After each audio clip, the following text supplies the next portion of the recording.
예수님의 선교 활동 무대는 갈릴리 바다, 갈릴리를 중심으로 해서 이루어졌습니다. 갈릴리 바다가 크기 때문에, 그리고 어부들의 생활 중심 거처가 되었기 때문에 복음서는 갈릴리 호수라는 말보다는 갈릴리 바다라는 말을 즐겨 사용합니다. 갈릴리 바다를 중심으로 해서 베드로와의 이야기, 제자들과의 이야기는 여러 차례 성경에 기록되어 있습니다. 예수님께서 첫 번 베드로를 만난 것은 갈릴리 바다에서 고기를 어망을 통해서 납군을 잡는 베드로를 처음 만나게 되어집니다. 그리고 거기에서 베드로가 소명을 받습니다. 예수님의 제자가 돼서 소명을 받고 그날에 잡은 엄청난 어망에 걸린 물고기와 배와 그리고 가족을 다 버리고 주님을 따르는 이야기가 기록되어 있습니다.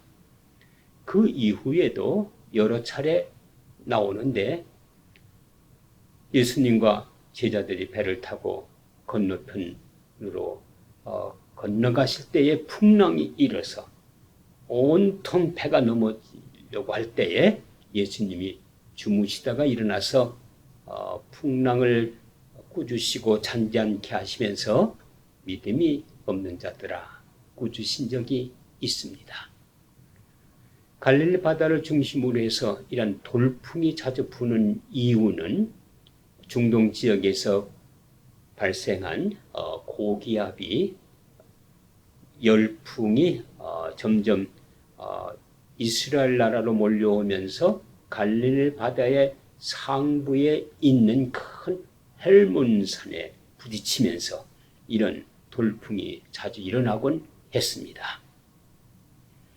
그때에 예수님께서 믿음이 적은 자들아 두려워 말라 그렇게 말씀을 하셨습니다. 그리고 그 파도를 잠잠케 하셨을 때에 제자들이 이는 실로 메시아로다 하고 예수 그리스도가 갖고 있었던 그 엄청난 능력을 보면서 바로 그리스도라고 하는 것을 고백하는 이야기로 되어 있습니다.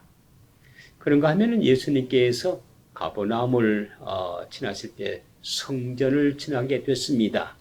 그때에 성전에서 세금을 받던 세리가 세금을 내지 않느냐, 통과세를 내지 않느냐 그렇게 베드로에게 말할 때에 예수님께서 말씀하시기를 갈릴리 바다에 가서 낚시를 던져라. 그러면은 그때 첫 번 올라오는 물고기 입을 열면은 동전이 있을 것이다. 이런 재미있는 말씀을 하셨습니다. 베드로가 그대로 순종했습니다. 그리고 거기에서 물고기 입에서 동전을 꺼내서 통과세를 낸 적이 있었습니다. 물론 이 말씀은 기적적인 것 같기는 하지만은 마태는 세리였기 때문에 이런 사건을 놓치지 않고 그 복음서에 기록했다고 생각할 수 있을 것입니다. 예수님께서는 우리가 직면하고 있는 세금의 문제, 우리가 이민 생활을 하다 보면은 또 직업을 가지고 비즈니스를 사업을 하는 분들은 늘 세금 문제에 고민을 하지요.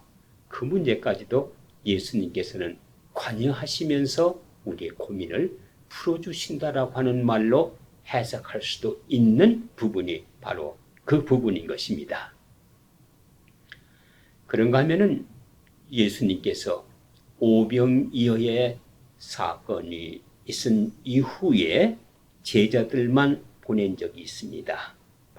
그 갈릴리 바다를 건너 보낸 적이 있습니다. 밤늦게 제자들이 노를 저어서 갈릴리 바다를 건너가는 과정 속에서 큰 풍랑이 다시 일었습니다. 제자들이 온통 넘어지게 됐습니다. 돛을 붙들고 그 다음에 노를 힘겹게 젓고 그렇지만은 그 모질게 부는 풍랑을 감당할 길이 없게 됐습니다. 그 상황 속에서 베드로가 본 것이 있습니다. 그 파도를 딛고 걸어오시는 예수님을 본 것입니다. 예수님, 나를 살려주세요. 우리가 죽게 된 걸 돌아보지 않습니까? 예수님께서 베드로에게 걸어오라 말씀했습니다. 베드로가 물을 바다 위를 걷겠다고 뛰어내리다가 빠진 적이 있지요. 그런데 예수님께서 그 베드로를 붙들어 다시 일으키면서 믿음이 적은 자여 이렇게 말씀을 했습니다. 이 풍랑이 있는 사건의 이야기는 여러 가지 초대 교회 사건과 연결된 것이라고 말할 수도 있습니다. 초대교회가 세워지면서 초기에 큰 어려움을 만나게 됩니다. 로마가 그 교회를 다 무너뜨리기 위해서 엄청난 핍박을 하기 시작했고 사도들이 순교를 당하게 되고 그리고 많은 성도들이 순교를 당하는 어려움에 직면했을 때에 바다의 풍랑을 만난 것 같은 이 작은 배와 같은 교회는 무너질 수밖에 없었습니다. 그러나 거기에 주님이 계시고 그 교회를 보호하시고 지키셨으며 풍랑에 빠져들어가는 배와 같은 상황, 베드로와 같은 상황에 있는 핍박 가운데 있는 초대교회를 일으켜 세우셨습니다. 이것을 암시적으로 이야기하는 기적적인 사건이라고도 말할 수 있을 것입니다.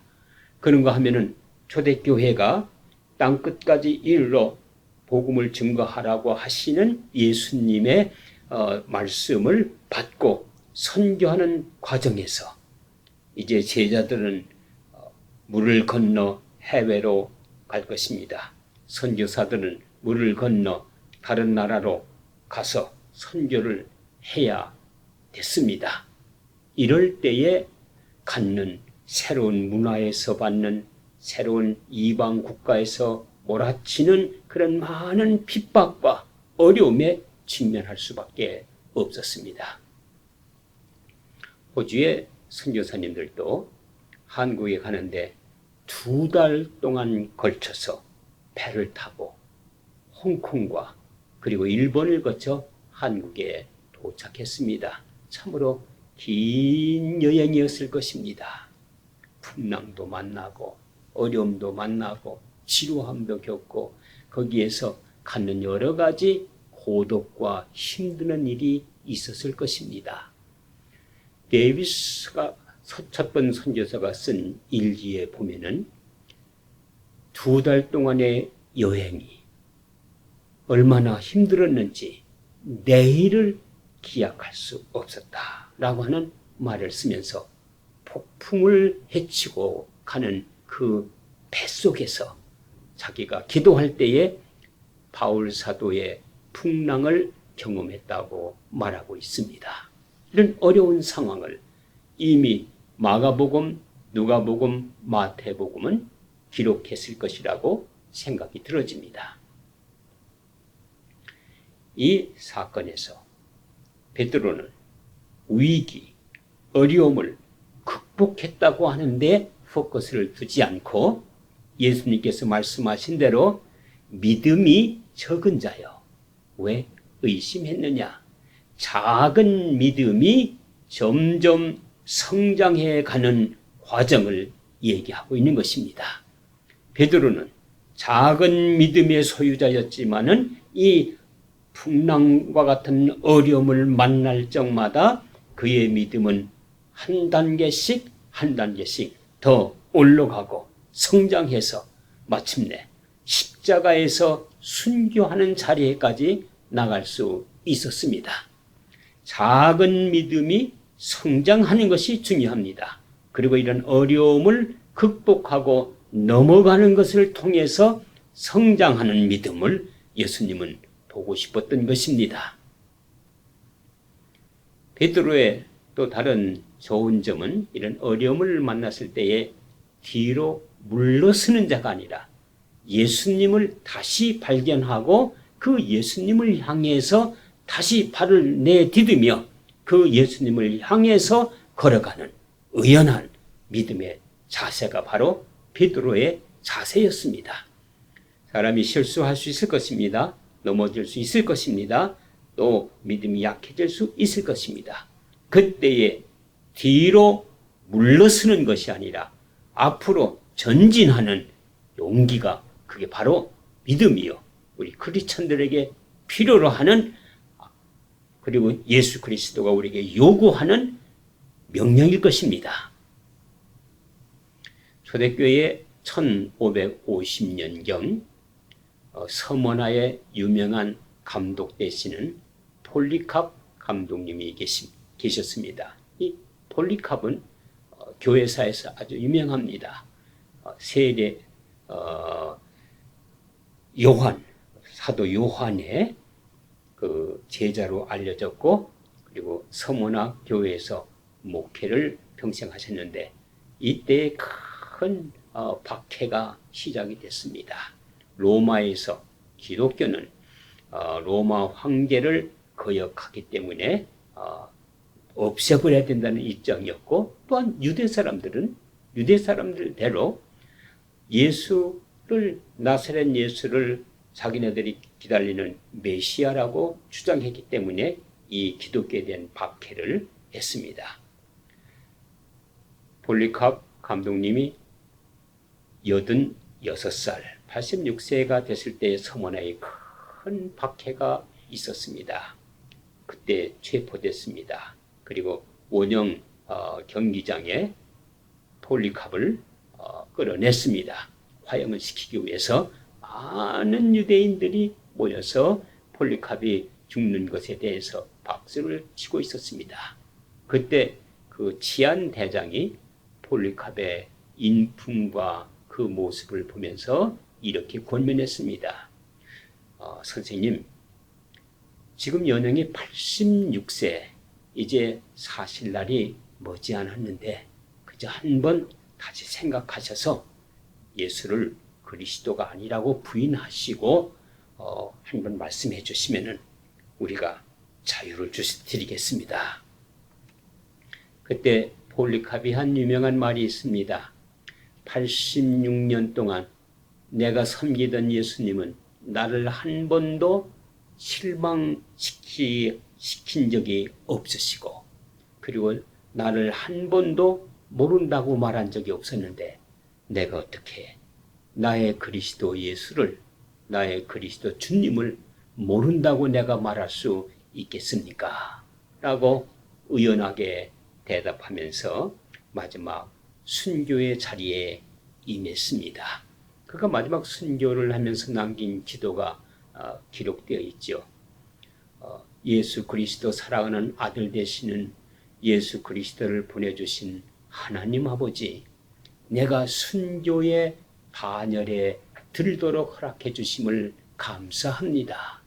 하나님, 내 영혼을 받아주소서. 이런 기도를 남겼습니다. 폴리캅에 대한 자료로서는 빌립보 교회에 보낸 편지가 남아있고 몇 편의 기도문이 남아있습니다. 폴리캅은 사순절이 막 시작되어지는 전주에 순교를 당하셨습니다. 이제 3월 첫 주는 우리가 사순절이 시작되어집니다.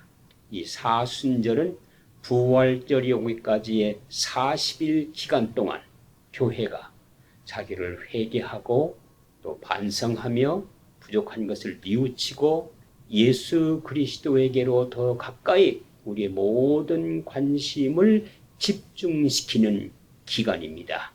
그리고 예수 그리스도의 부활을 준비하는 기간이라고도 말할 수 있을 것입니다. 초대교회가 이 폴리캅의 편지, 서신을 읽으며 사순절을 묵상했고, 그리고 그의 기도를 읽으면서 묵상했다고 합니다.